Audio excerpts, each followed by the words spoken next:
Muchas gracias por tomarse un espacio de su tiempo para venir acá. Y mil gracias a Doyo por la invitación. Entonces, a ver, vamos a presentar. Listo, perfecto. Bueno, de nuevo un gusto estar aquí. Mil gracias a Eduardo y a todo el equipo. El día de hoy vamos a hablar sobre lo que hace el malware y cómo podríamos detectar ese tipo de cosas que hace el malware. ¿Me escuchan bien, verdad?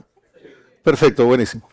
Entonces, por eso lo llamamos desenmascarando el malware. Levanten la mano, por favor, los que estén interesados en entender cómo funciona el malware.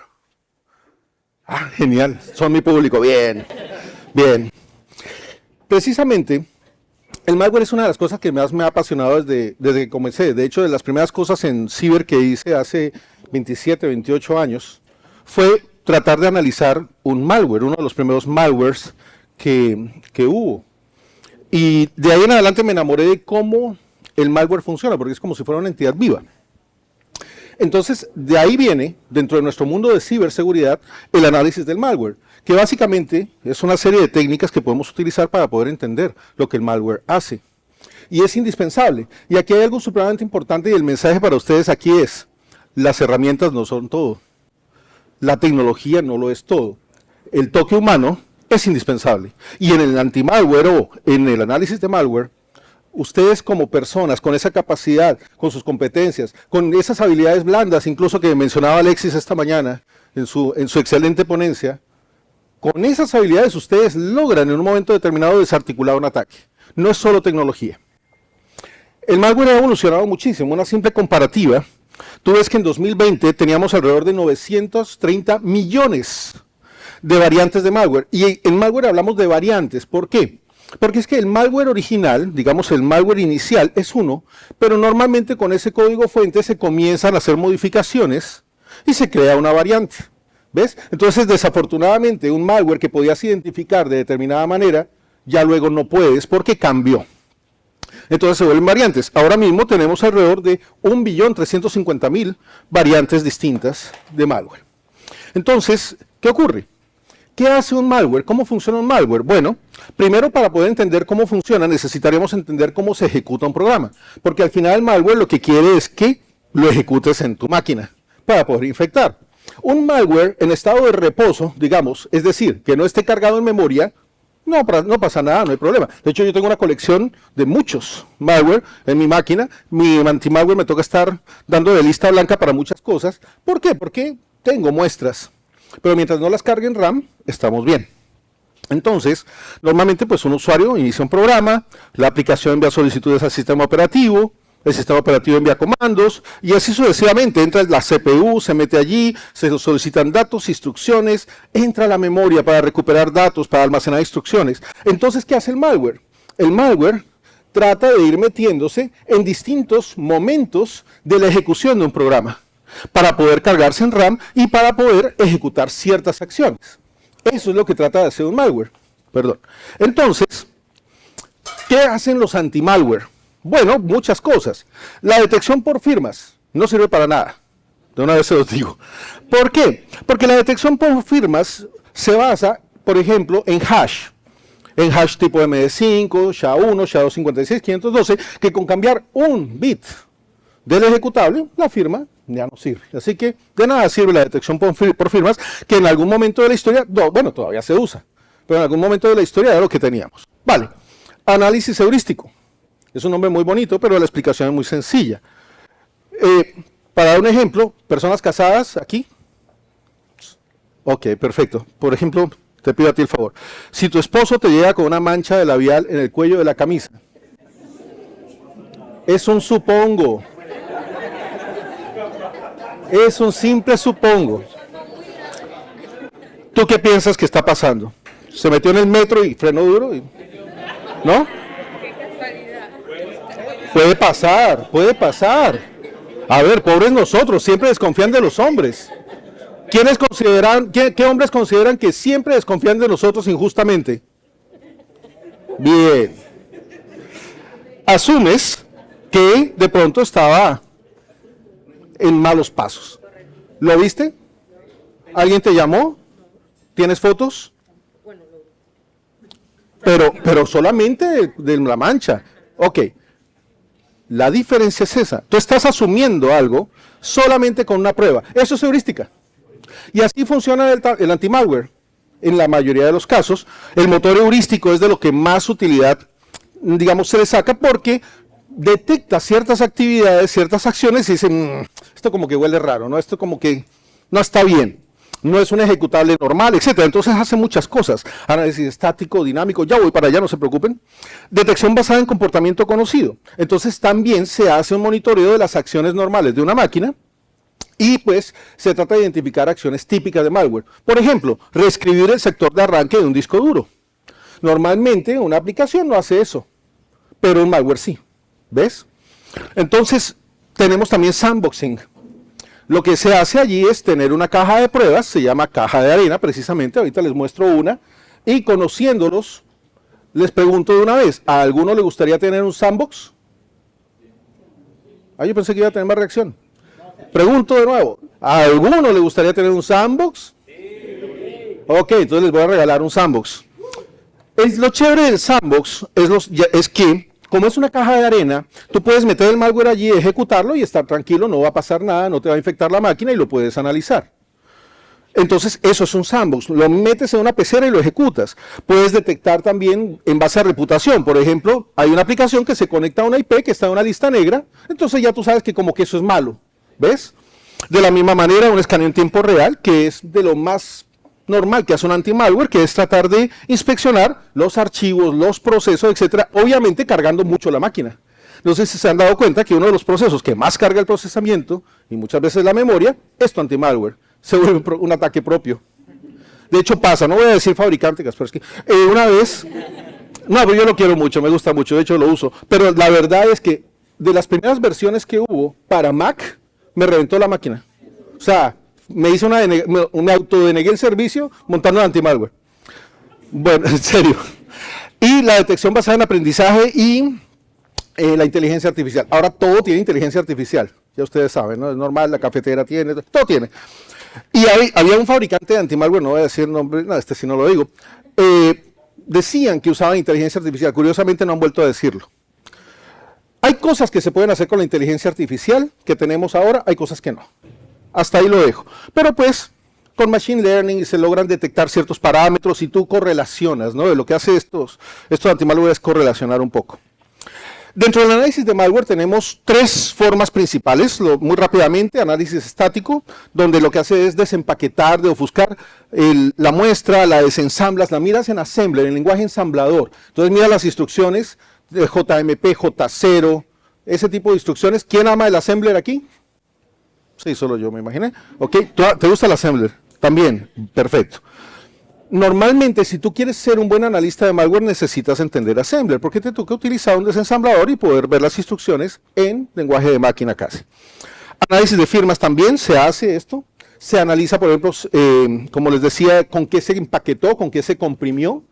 Hay algunos compresores, como por ejemplo el UPX, que cualquier cosa que se comprima con UPX, eso todos los anti-malware del mundo disparan alertas, porque lo usa el malware. Tenemos otro tipo de análisis de malware.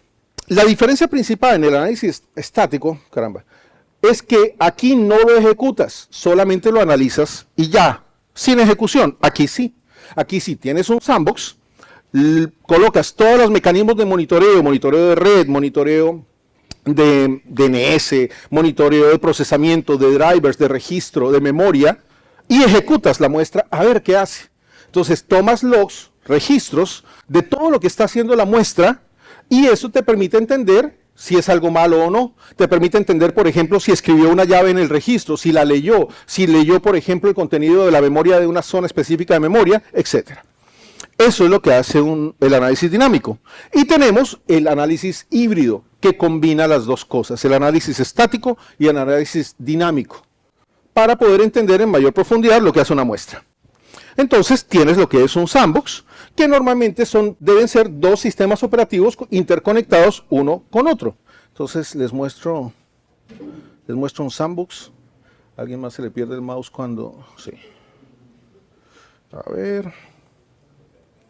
Aquí está mi mouse y aquí está mi escritorio remoto y espero poderme conectar. Deme un segundo que tengo que conectarme al escritorio remoto de esta máquina para poderles mostrar un sandbox en tiempo real. Entonces,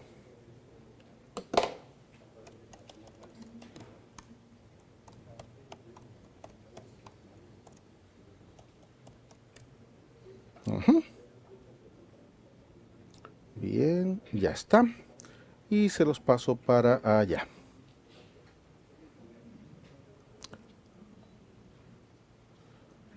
A ver.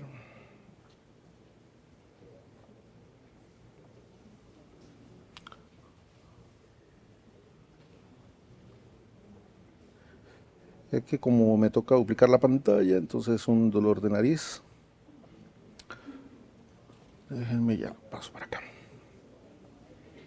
Listo. Entonces tenemos, dígame cuando llegue al verde.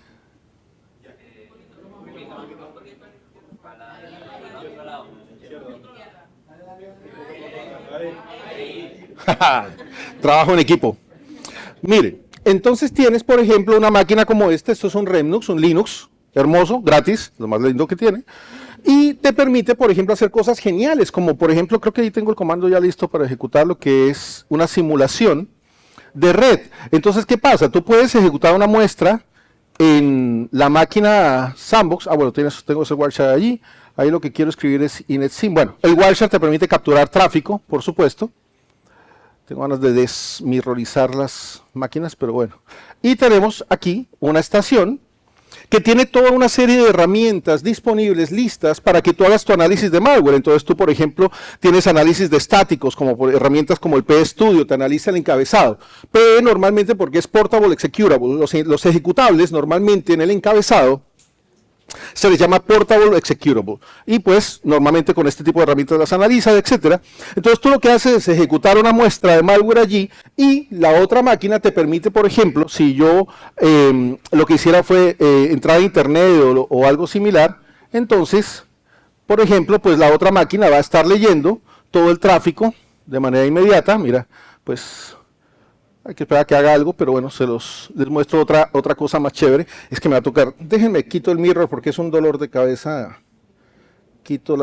Pongo el mirror, perdón. Un segundo.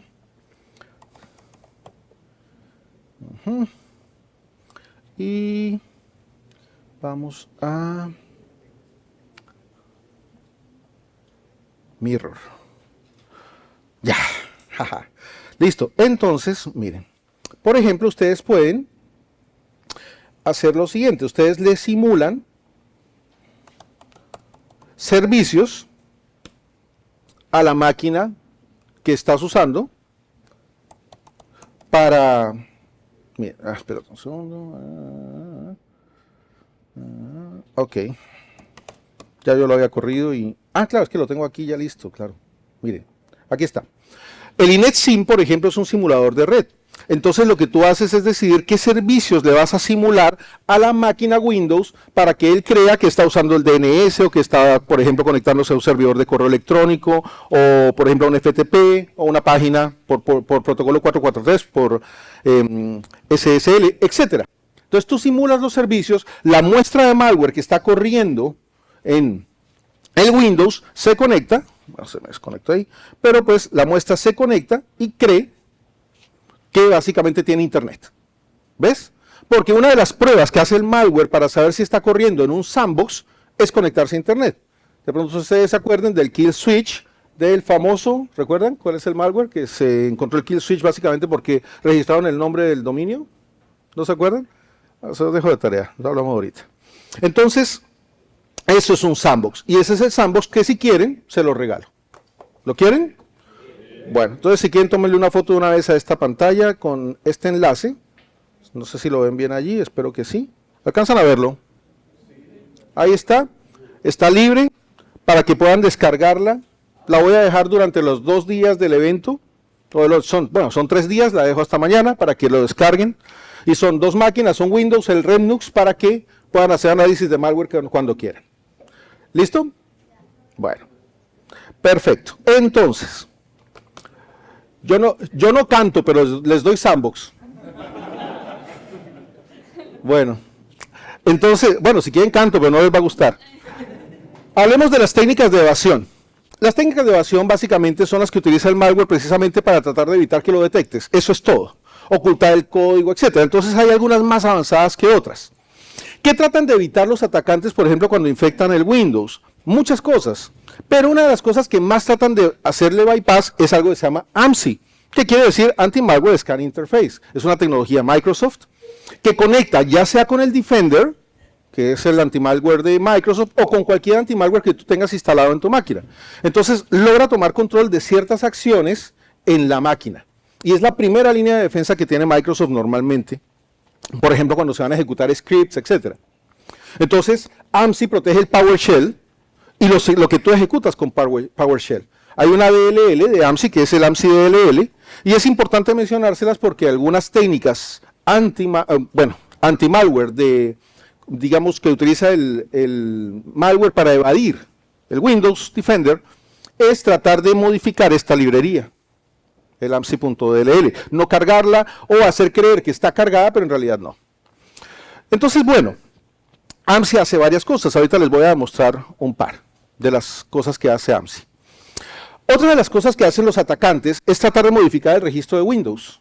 ¿Por qué? Porque en las llaves de Windows tú puedes colocar cosas que se ejecuten cada vez que tú arrancas la máquina.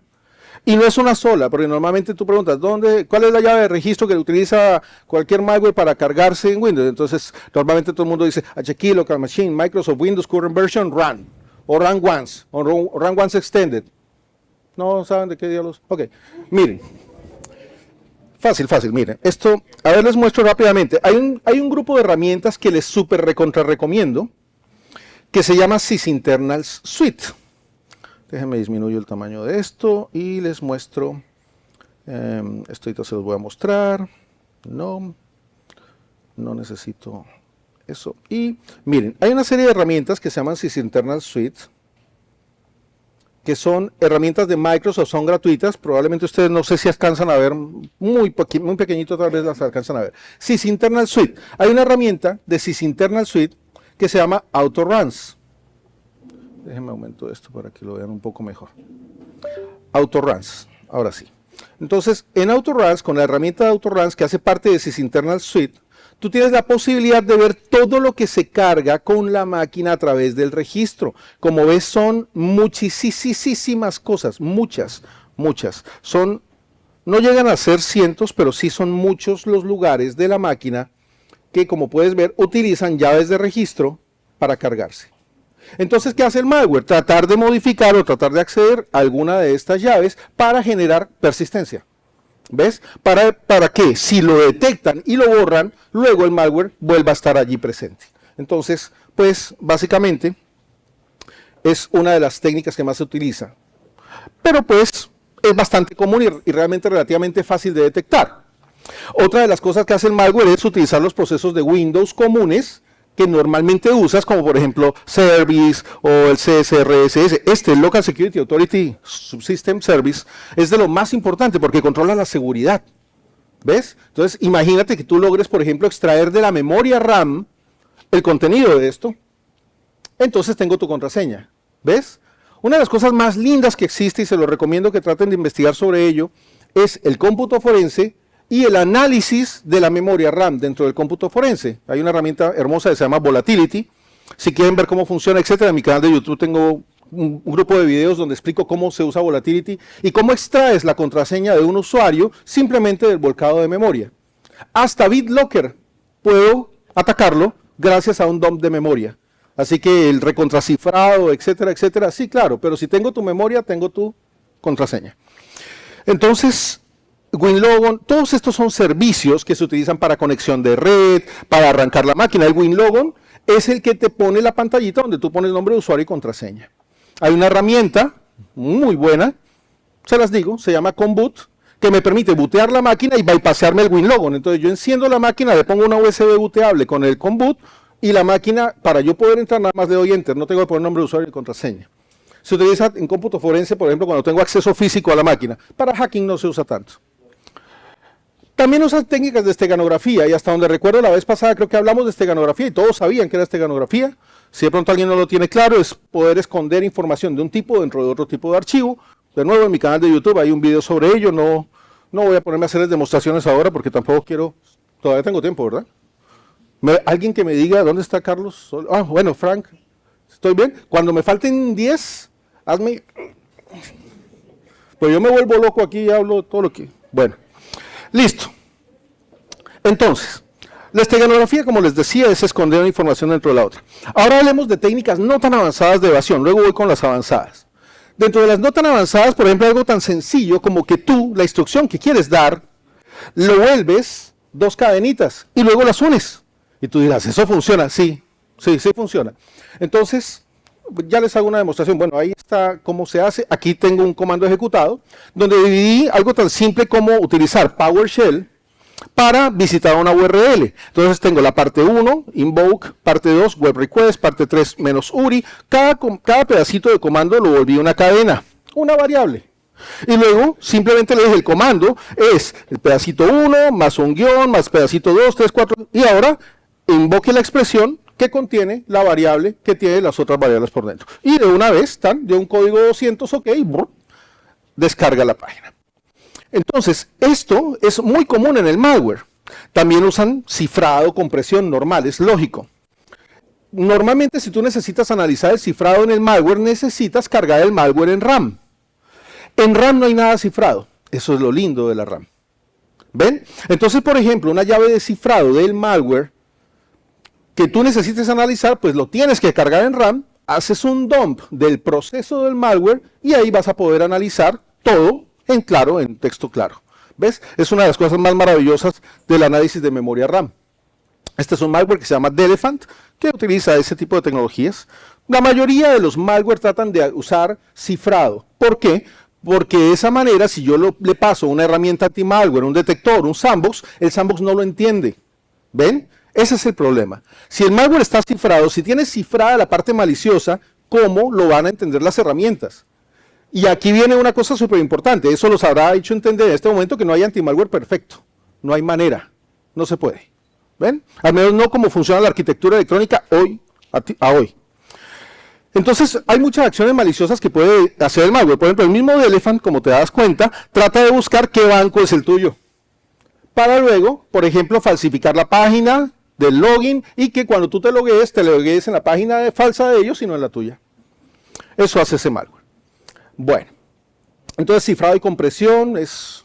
Aquí hay otros algoritmos de cifrado, pero bueno, es como la presentación les queda, luego si necesitan información yo les doy más.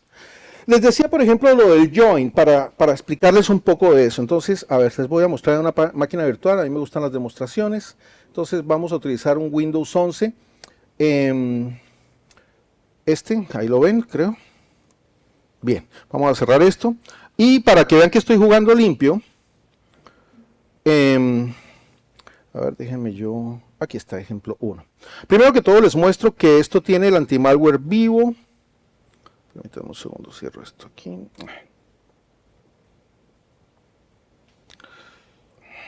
Pongámoslo aquí. La seguridad del Windows, esto es un Windows 11 parchado con todo. Está up to date, correcto, tiene todo activo, no estoy haciendo trampa. Si de pronto entonces, por si acaso, vamos a irnos a updates y podemos ver el check for updates y pues, bueno, hay uno a hoy, Security Intelligence, hoy, pero mira, la última vez que se chequeó fue ayer y es la única cosa que le falta. No lo voy a instalar ahora porque no tiene sentido, pero está al día. Entonces, ahora viene lo que les quiero mostrar. Por ejemplo, tenemos este codiguito tan simple, miren, algo tan sencillo. ¿Qué pasa? Normalmente por defecto en Windows 11, en Windows 10, en la mayoría de Windows no se puede ejecutar scripts normalmente, digamos en teoría, pero pues con un comandito como este, pues ya yo hago jaja y ya está, ¿ven? Entonces les muestro, si yo voy a tratar de ejecutar esto, que lo que hace es, como puedes ver, crear un usuario, lo que estoy diciendo, el comando va a ser crear un usuario que se va a llamar Dojo, la contraseña va a ser password 123, adiciónelo. Luego ejecuta el comando y lo otro ni siquiera lo metí dentro de una variable, que meta ese usuario dentro del grupo de administradores. Ni siquiera me tomé el trabajo de hacerlo. ¿Les parecería útil dentro de un red team o dentro de un ethical hacking poder crear un usuario y meterlo dentro del grupo de administradores? Tiene cierto nivel de utilidad, ¿verdad? Bueno, entonces, pues yo simplemente le digo aquí no va a funcionar, no se vayan a reír, yo sé que no va a funcionar. Ah, sí me funcionó. Ah, bueno, ya le había corrido la... Puedo cerrar esto y se los hago de nuevo, para que vean que no funciona y luego sí. Que ya lo había probado por si acaso. Listo. Entonces, miren. Users. Tenemos tester. Documents. Dojo. Conf. Listo. Ejemplo 1. Listo. Ok. Si yo lo trato de ejecutar, este usuario PS1 me debería dar un error. Mira, ahí te dice error de seguridad. No puedo ejecutar... scripts, etcétera, etcétera, etcétera. Cannot be loaded, si te puedes dar cuenta, cannot be loaded because running scripts es malo. Correr scripts es malo, no, está deshabilitado en el sistema. Perfecto, no hay problema. Entonces yo puedo coger este textito que está aquí, set execution policy, execution bypass, scope y forcelo. Miren. Lo copiamos, lo pegamos.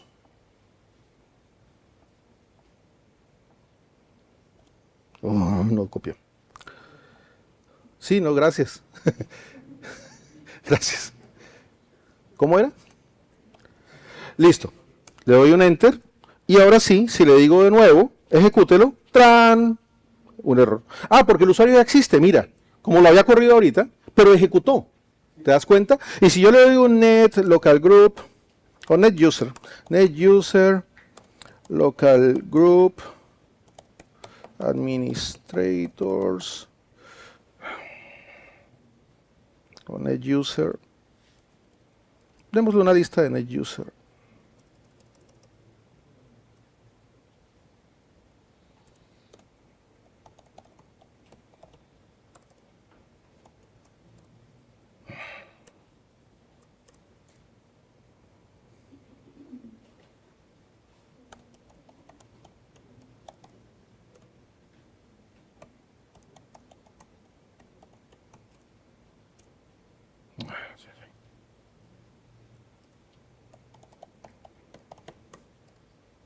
Interesante.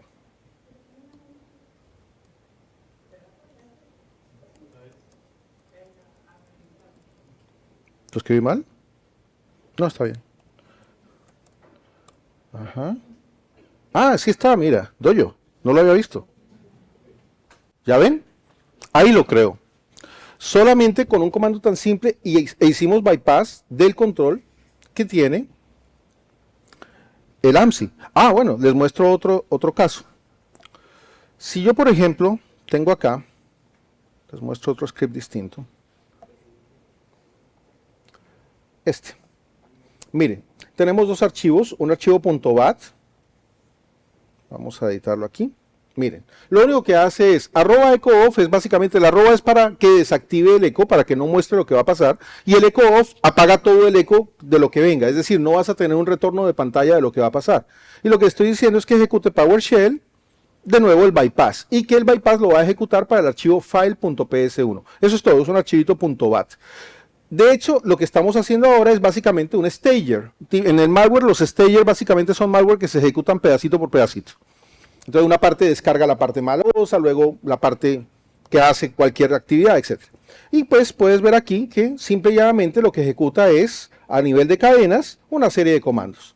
Entonces yo puedo intentar hacer algo interesante, que es tomar, por ejemplo, este Kali.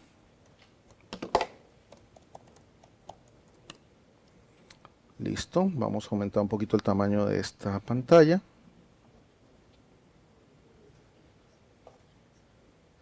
Listo. Y voy a decirle aquí que vamos a crear, por ejemplo, un netcat. Y vamos a ponerlo a escuchar por el puerto 4443. Listo. Y ahora tomemos el Windows y vamos a ejecutar podemos, si quieren, como es un punto .bat, no, ejecutémoslo directo desde ahí, desde el sistema operativo, mira.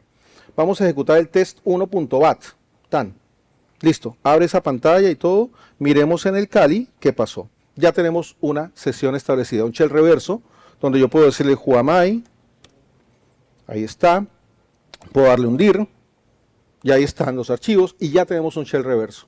Tengo el anti-malware de Microsoft, toda la seguridad de Microsoft viva, tengo el AMSI, tengo todo, y tengo un shell reverso. ¿Bonito o no? Ni siquiera, sí, aplaudan si quieren, no se cohíban. No se cohíban.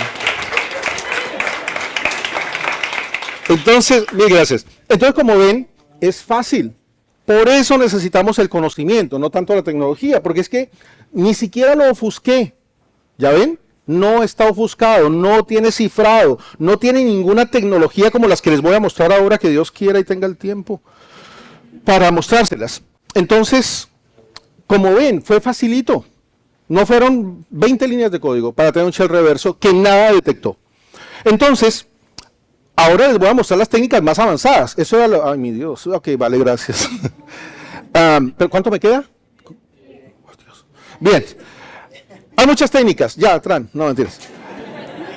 El anti-sandboxing básicamente lo que hace es que el malware, al ser analizado, detecta parámetros, como por ejemplo el tamaño del disco. Este es que el Laplace busca discos duros que deben ser mayores de 80 gigas. ¿Por qué? Porque casi que en virtualización, pues normalmente un disco que tú pongas grande es de 80 gigas. Una máquina real va a tener un disco más grande de 80 gigas. Entonces este es un sensor que dice el malware, estoy ejecutándome en un entorno de pruebas. ¿Me quieren ver qué es lo que voy a hacer? No me descifro. ¿Ves? Entonces, es lo que hace el malware. El malware tiene varios parámetros para hacer eso. Otra de las cosas que hace el malware es retrasar la ejecución. Entonces, pone timers para ejecutar la parte maliciosa. Entonces, no todo se ejecuta una tras otra, sino que pone timers para hacerlo. El Tesla es uno de los casos más interesantes de ello. El malware sin archivos, tenía unas demostraciones, pero bueno, les prometo un taller. ¿Dónde está Eduardo? Bueno, no está. Eduardo no está en mi conferencia. Va jugando. Bueno, probablemente le va a pesar, no mentira. Tengo una muestra que enviarle. Entonces, el Fileless malware es malware sin archivos y es un nombre muy bonito que le damos a algo que hacíamos hace 20 años, que es utilizar Meterpreter. Levanten amados que conozcan el Meterpreter. Perfecto, mil gracias. Saben que solo se ejecuta en RAM, ¿verdad? Te apagas la máquina y se fue. Bueno, eso es Fileless malware. Entonces, esto se conecta con algo que se llama LOLBAS y LOLBIN. ¿Qué es esto? Primero que todo, malware que puedes ejecutar en RAM solamente, no queda como un archivo desde el disco duro donde se pueda encontrar. Y dos, toma ventaja de todas las herramientas que ya vienen con tu sistema operativo. Entonces, con tu propio sistema operativo te hacen daño. Entonces, hay una cantidad de instrucciones que uno puede utilizar para ello. ¿Ves? Tienes, por ejemplo, PowerShell, el WMI, el Windows Management Instrumentation, la consola de instrumentación. Les prometo un video dentro de 8 días en mi canal con las cosas que no les puedo mostrar. Les voy a mostrar un malware horrible que me van a borrar del canal seguro. Pero bueno, CertUtil, BitSadmin. BitSadmin es una belleza para hacer cosas, porque el BitSadmin es un programador de tareas adicional que puede ejecutarse con privilegios administrativos. Entonces yo en el BitSadmin creo un trabajo y luego lo ejecuto posteriormente. Y puedo encolarlo y puedo meter muchas cosas. Todo esto lo trae el sistema operativo, todo. Y todo eso lo usa el malware. ¿Ves? Entonces con WMI, por ejemplo, puedo cargar procesos, puedo hacer lo que yo quiera. Eso va a estar en el video. CertUtil también, ahí está el comando, por ejemplo, para poder utilizar CertUtil y poder hacer bypass de mecanismos de control. LOLBIN, hay cosas que son LOLBAS, por ejemplo, para binarios y scripts. Entonces, bueno, LOLBIN utiliza binarios. Lazarus lo utiliza mucho.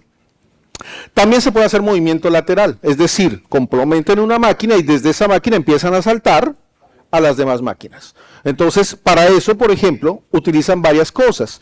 Por ejemplo, PowerShell, la interfase también WMI, el Management Instrumentation, para poder hacer ese tipo de movimiento lateral. A punta de PowerShell y WMI. Es relativamente simple hacerlo.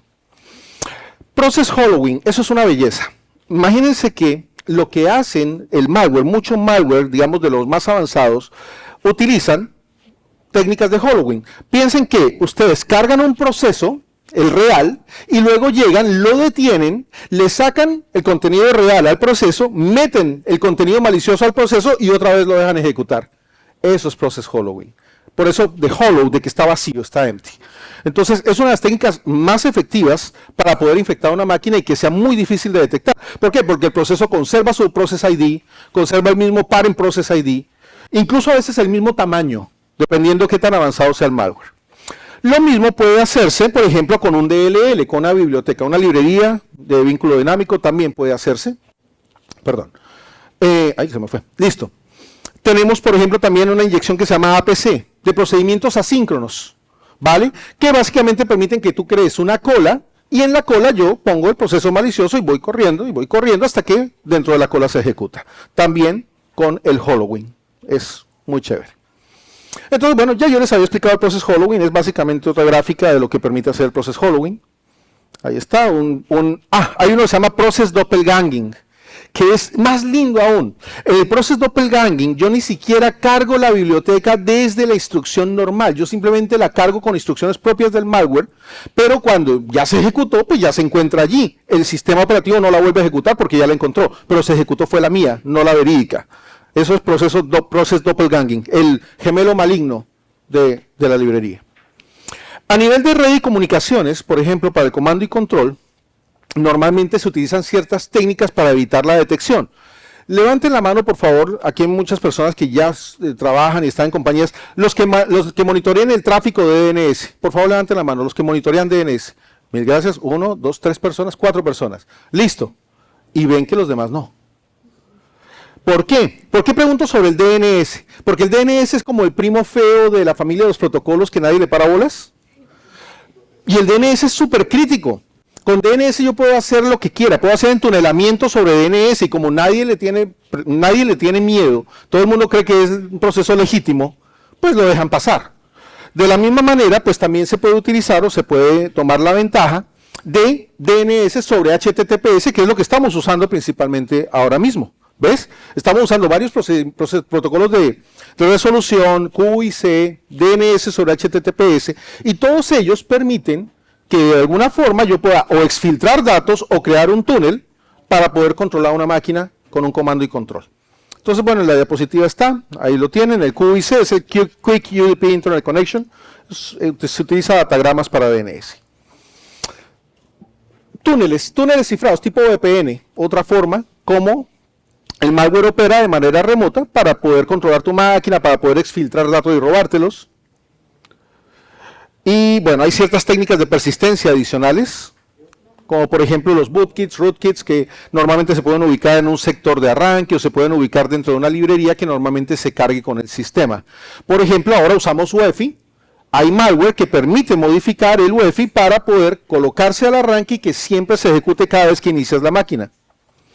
Entonces, pues bueno, también se puede hacer evasión basada en comportamiento, es decir, por ejemplo, que el malware se comporta de maneras específicas dependiendo cómo esté corriendo, cantidad de memoria RAM, disposición de procesamiento, núcleos del procesador, etc. Retrasar la ejecución, fragmentación del código, dividir el código en pedacitos, un poco lo que les mostraba. Polimorfismo y metamorfismo, y aparte de eso hay malware oligomórfico y metamórfico, que básicamente es malware que cambia con cada nueva infección, puede cambiar completamente. Hay malware que logra desactivar el monitoreo anti-malware también. Entonces, pues bueno, aquí un poco de la imagen de activaciones específicas. Esto lo llamábamos bombas de tiempo, bombas lógicas, cuando yo tenía la edad de muchos de ustedes, es decir, que tenía 18, 19 años. Bueno, en mi época le llamábamos bomba lógica o bomba de tiempo. Esto sigue igual. Simple y llanamente el malware se dispara en un evento o en un momento específico. El mensaje final. No subestimar el factor humano en la ciberseguridad. El factor humano es lo más importante que hay. Tenemos capacidades que la máquina no tiene y no va a tener en el muy corto plazo ni siquiera en el mediano plazo. Las herramientas son esenciales, sí, pero el talento hace la diferencia. Siempre.